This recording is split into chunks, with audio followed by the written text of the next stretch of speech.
मौजूद है। Batch 93 lecture number 1 English spoken का स्टार्ट हो चुका है। फोकस रखिएगा आज के सेशन में। सवाल जवाब आखिर में करेंगे मैडम। 20 से 25 मिनट का टाइम है आपके पास, आप स्टार्ट कर सकती हैं। Over to you. Thank you जी। All right, thank you so much.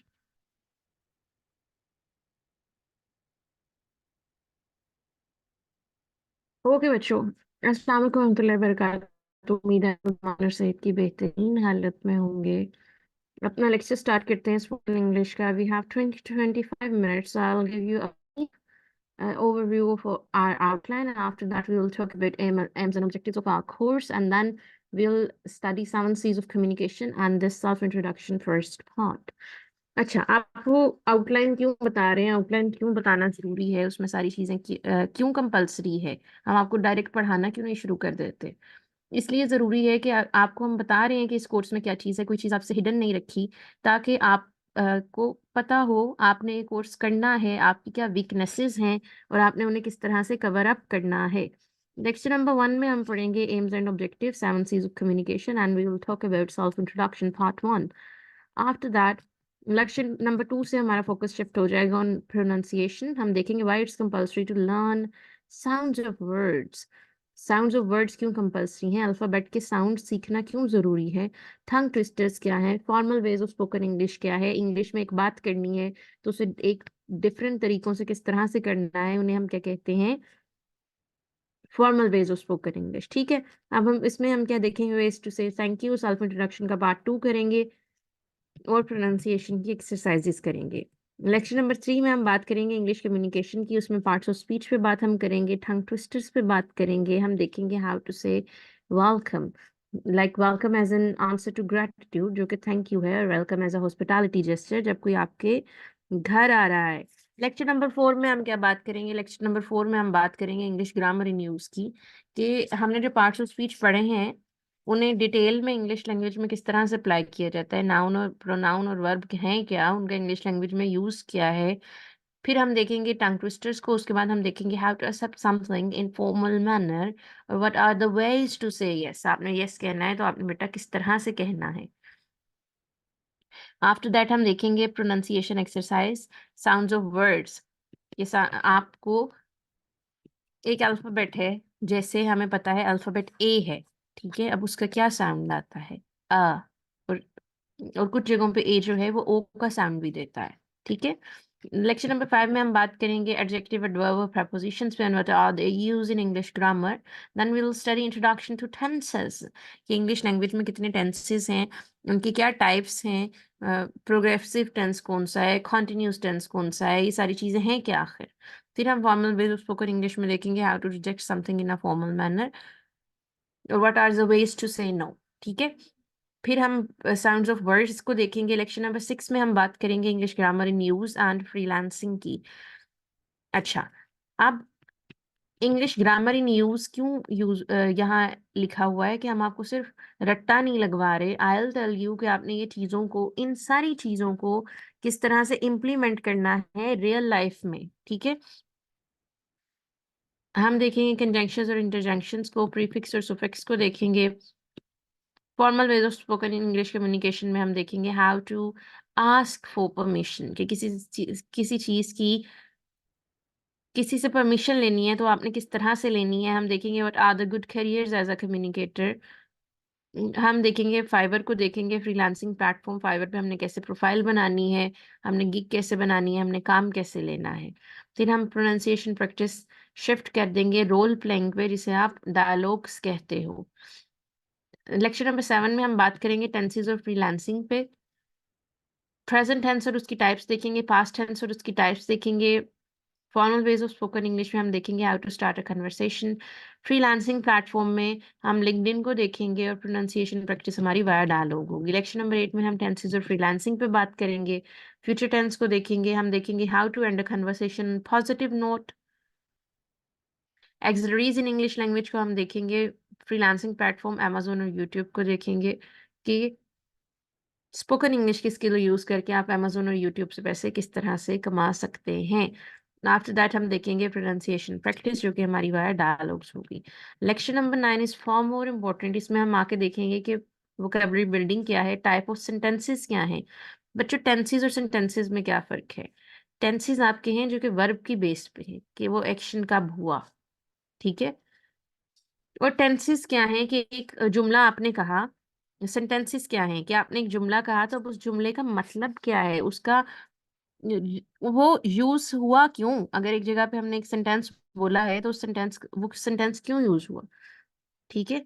Vocabulary building को हम देखेंगे how to learn new words, हम देखेंगे सिनोनिम्स और एंटोनिम्स क्या होते हैं, हम देखेंगे कि कॉन्टेक्स्ट को यूज करके हमने न्यू वर्ड्स को किस तरह से अंडरस्टैंड करना है। फिर हम देखेंगे how to show your sadness and grief in English language, sadness और ग्रीफ इंग्लिश लैंग्वेज में हम किस तरह से शो कर सकते हैं, और प्रोनाउंसिएशन प्रैक्टिस हम करेंगे बाय डायलॉग। लेक्चर नंबर 10 में हम बात करेंगे लिसनिंग, रीडिंग और स्पीकिंग की। हम देखेंगे कि स्किल्स किस तरह से इंटरवोवन है, एक्टिव लिसनिंग स्किल्स किस तरह से स्पोकन को सपोर्ट करती हैं, रीडिंग स्किल्स किस तरह से लिसनिंग और स्पीकिंग को सपोर्ट करती हैं। फिर हम देखेंगे फेमस वर्ड्स और फ्रेजेस क्या है इंग्लिश लैंग्वेज में, ईडीएम और स्लैंग्स क्या है इंग्लिश लैंग्वेज में। लेक्चर नंबर 11 में हम बात करेंगे how to explain a topic perfectly. कोई टॉपिक आपने एक्सप्लेन करना है तो उसे आप किस तरह से परफेक्टली एक्सप्लेन कर सकते हैं। स्ट्रेटजीज क्या हैं, विजुअल एड्स कैसे यूज करनी है। फिर हम देखेंगे क्यू कार्ड को, जो कि आपके आइल्स की स्पीकिंग का सबसे इम्पोर्टेंट पार्ट है, जिसपे आपके सारे बैंड्स डिपेंड करते हैं, ठीक है। लेक्चर नंबर 12 में हम बात करेंगे इंटरव्यू टिप्स एंड ट्रिक्स पे और उनके ओवरव्यू पे। हम देखेंगे कि जॉब इंटरव्यूज के लिए किस तरह से प्रिपरेशन करनी है, कॉमन क्वेश्चंस क्या होते हैं, उन्हें आंसर कैसे करना है, बॉडी लैंग्वेज कैसी होनी चाहिए, कम्युनिकेशन स्किल्स किस तरह से शो करनी है जॉब इंटरव्यू में। फिर फाइनल प्रेजेंटेशन आपको मैं दूंगी और आपका कोर्स ओवरव्यू होगा। मूव करते हैं एम्स एंड ऑब्जेक्टिव्स पे, कि आप हमारा एम क्या है। अगर हम एक कोर्स ऑफर कर रहे हैं आपको, तो हम क्या चाहते हैं कि आप किस तरह क्या क्या चीजें इंप्रूव करें। Number 1, we want to develop your communication skill, कि आपकी इंग्लिश कम्युनिकेशन स्किल इंप्रूव हो जाए, आप फ्लुएंटली बोल सको, आपकी बातों में कोहेरेंस हो, आप सारी सिचुएशन में कॉन्फिडेंट हो, आपकी प्रोनाउंसिएशन एंड इंटोनेशन जो है वो बेहतर हो, पाजेस किस तरह देने हैं, कहाँ पास देना है, बोलना कैसे है, किस स्पीड से बोलना है।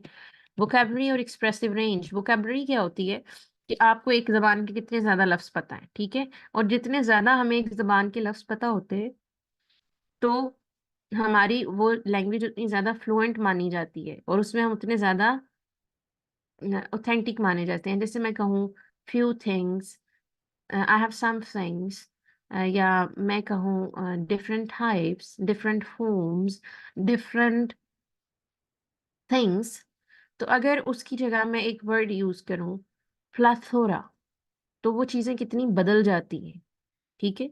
This is how vocabulary change your expressive range.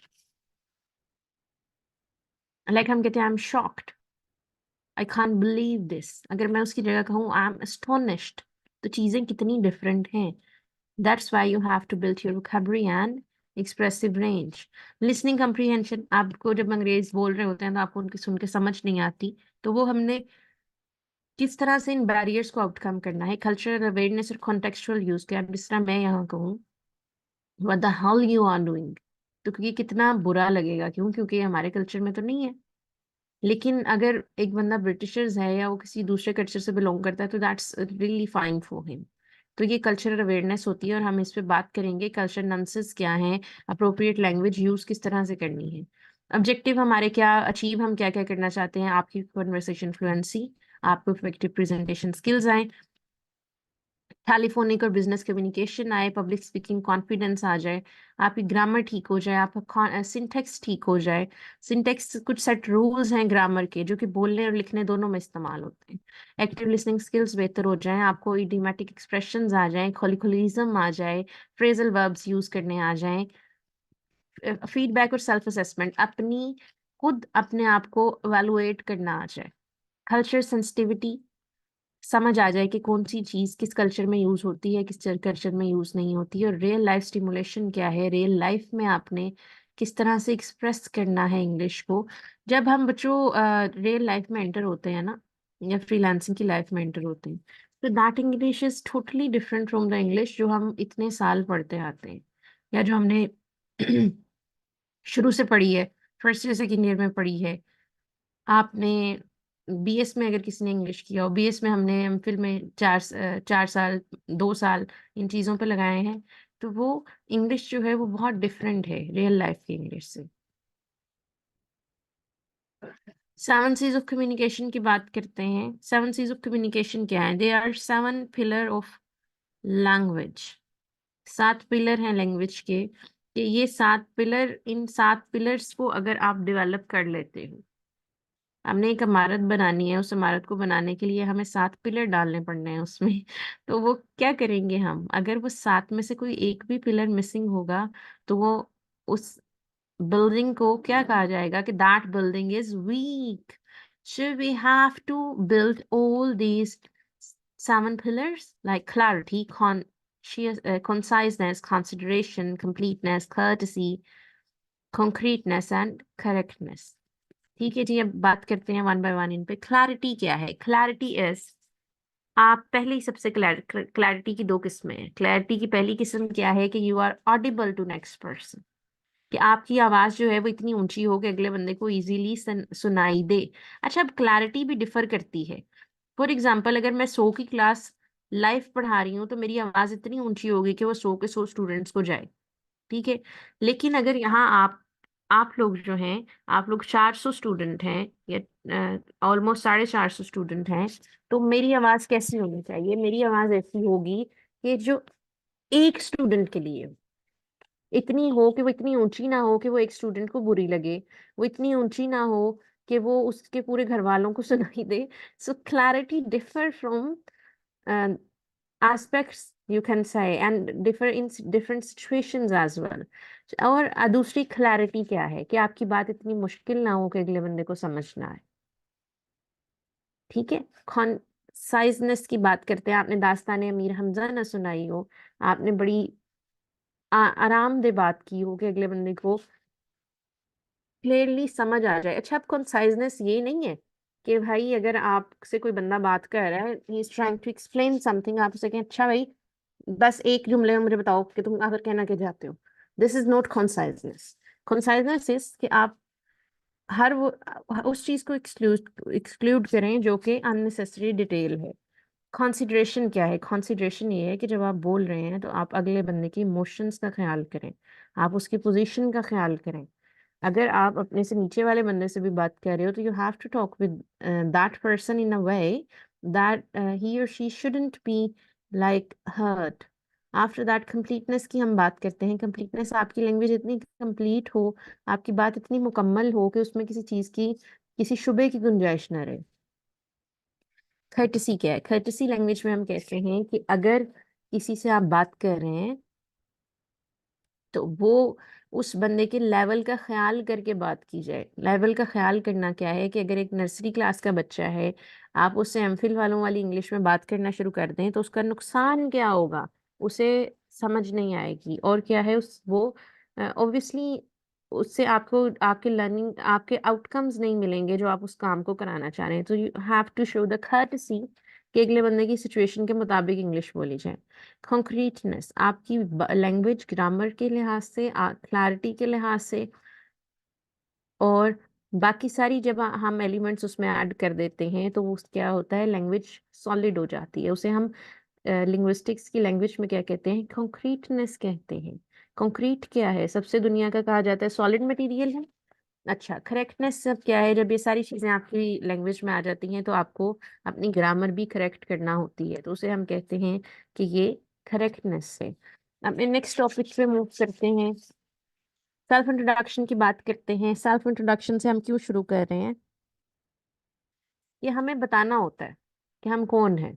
For example, अब आपको मैंने क्लास के स्टार्ट में अपना इंट्रोडक्शन नहीं कराया। आई वॉज विशिंग कि कोई एक बंदा कहेगा ma'am we have started the class but you didn't introduce yourself.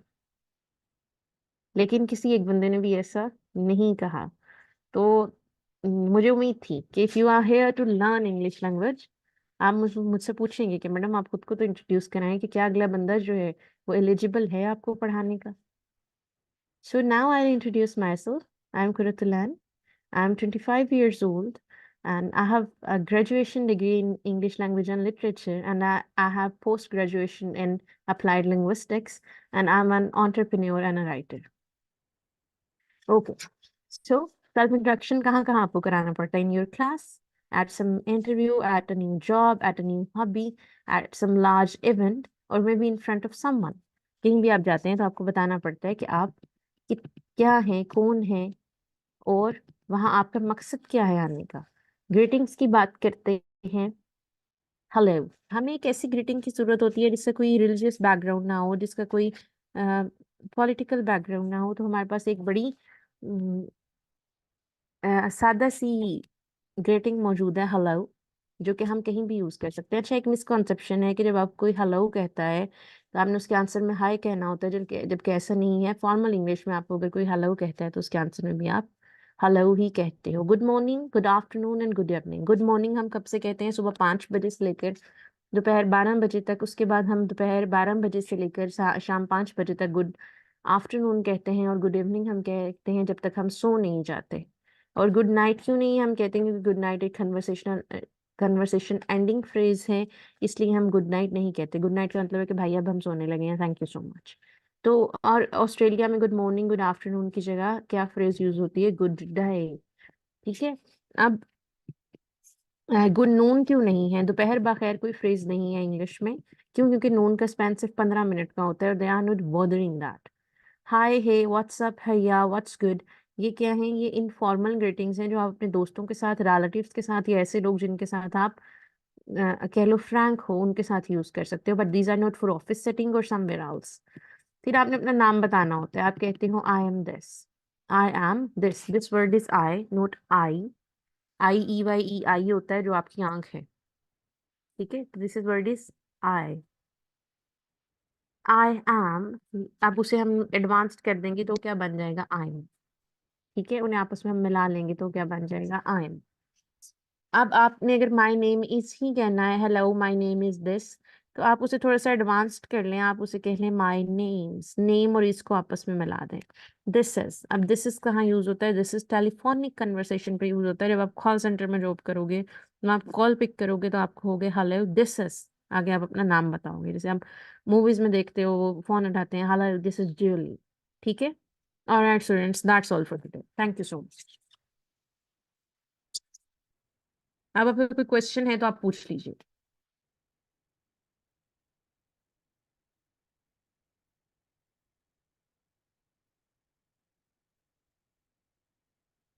हाँ जी बेटा, कोई क्वेश्चन है तो पूछ लें।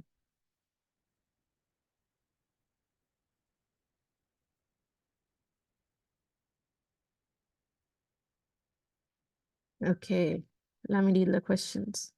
जॉब इंटरव्यू वाला बेटा हम पढ़ेंगे ना अपने कोर्स में इंशाल्लाह। You have a lot of questions you can ask. Practice के लिए बेटा मैं आपको टेक्निक्स बताऊंगी। When will be your next class? Day after tomorrow. You have a class day after tomorrow.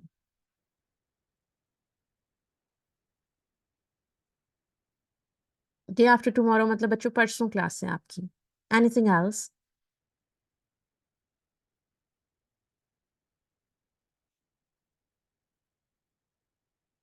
बेटे आपके पास जिसका नंबर है, आप उस पर्सन से कांटेक्ट करें अगर आपने कोर्स में ऐड होना है।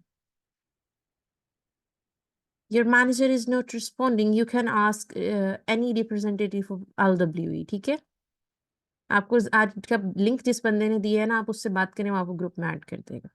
Anything else?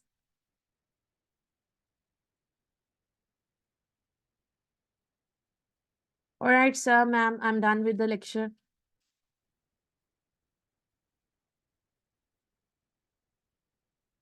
बेटे there is no speaking app available. जी कोई ऐसी ऐप नहीं स्टूडेंट है